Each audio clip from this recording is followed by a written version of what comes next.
Let's set the record straight. Being kind is not a survival strategy. In a world built on competition, strategy, and perception, pure kindness without wisdom becomes a liability. If you believe that being a good person is enough to thrive, then I have news for you. You're playing chess with your king wide open. And the worst part? You know it. You've felt it every time your decency was mistaken for weakness. Every time you took the high road and found yourself alone. So now, it's time to ask the uncomfortable question. Is goodness enough, or do you need something more? Think about this. How often have you watched others succeed, not because they were more moral, but because they were more calculated? You've played fair, but fairness hasn't played back. You've been honest, but honesty hasn't been rewarded. You've sacrificed, and yet the spoils went to someone else. The truth? The world doesn't reward the good. It rewards the aware, the strategic, the ones who understand the rules, not the ones who simply follow them. We're taught from childhood that kindness is a virtue, that if you treat others with respect, they'll return the favor. But somewhere along the line, you realized something was off. You were kind, and they were cruel. You gave, and they took. You forgave, and they forgot. Because kindness without discernment becomes currency in the wrong economy. It makes you a giver in a world of takers. A lamb among wolves. This isn't a call to abandon your principles. It's a call to arm them. Machiavelli once wrote that virtue without force is meaningless. But let's modernize that. Virtue without strategy is invisible. To be truly virtuous, you must learn when to step back and when to strike, when to speak and when silence says more, when to help and when helping hurts you. Because real strength isn't about brute force.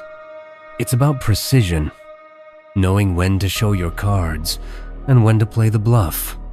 You believe others live by the same code, that if you're loyal, they'll be loyal, that if you protect, you'll be protected. But predators don't announce themselves.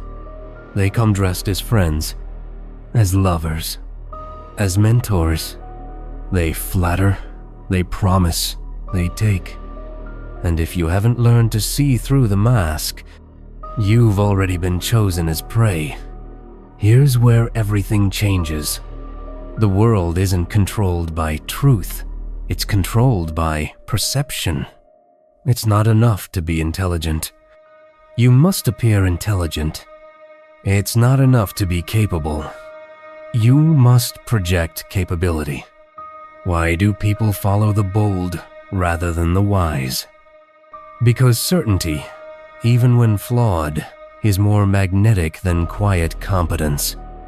We don't live in a meritocracy. We live in a theater. And the stage belongs to those who know how to play the role. There is immense power in what you withhold. The less people know, the more they speculate. And speculation is power. Transparency is often mistaken for virtue, but uncontrolled transparency is vulnerability in disguise. Think about the times you over-explained, the moments you gave someone too much information. Did they respect you more? Or did they see you as someone trying too hard to justify themselves? Real power? It's in the pause, the silence, the glance that says, I know more than I'm letting on. Every interaction is a performance. Whether you realize it or not, you are constantly being interpreted, judged, measured. And here's the secret. You can't control people's assumptions, but you can control the material they use to form them. So the question isn't whether you wear a mask. We all do. The question is, who designed it? This is not about becoming ruthless. It's about becoming wise. Kindness with boundaries is strength. Kindness with awareness is influence. Kindness with strategy is unstoppable.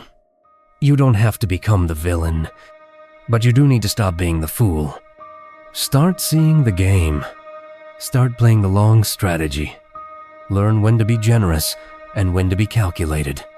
Learn when to open your heart and when to shield it. Because kindness doesn't work when it's handed out freely. It works when it's earned. Predictability is a prison. It makes you easy to decode, easy to use, easy to discard. But when you become unpredictable, when you stop reacting the same way, stop giving people easy answers. Stop offering yourself on a silver platter. They pause. They wonder. They respect. Mystery protects what transparency exposes, and unpredictability keeps you one step ahead. Let people guess. Let them wonder what you're thinking. That silence, that gap in their understanding, that's where your power lies. So let me be clear. I'm not telling you to stop being good. I'm telling you to stop being helplessly good. Learn the art of intelligent kindness, the kind of goodness that is deliberate, discerning, strategic, rooted in reality, not fantasy. Don't wait for the world to recognize your value. Project it. Don't hope others will protect you. Protect yourself first. Don't expect fairness. Expect games and learn how to win them. Here's the hard truth. Most people won't change until the pain of staying the same becomes too much. But you're already here. Listening. Thinking. Ready. You can still be the good person. But this time, you'll be a good person with armor. With a strategy. With a sharp mind behind every kind gesture. Machiavelli never asked you to be evil. He asked you to be prepared. Because in a world of illusion, true intelligence is survival. So I'll ask you one last time. Are you ready to stop being used? To stop being predictable? To stop being easy? Then stop thinking kindness is enough. Start using your mind as your greatest weapon. Be kind, but never be blind.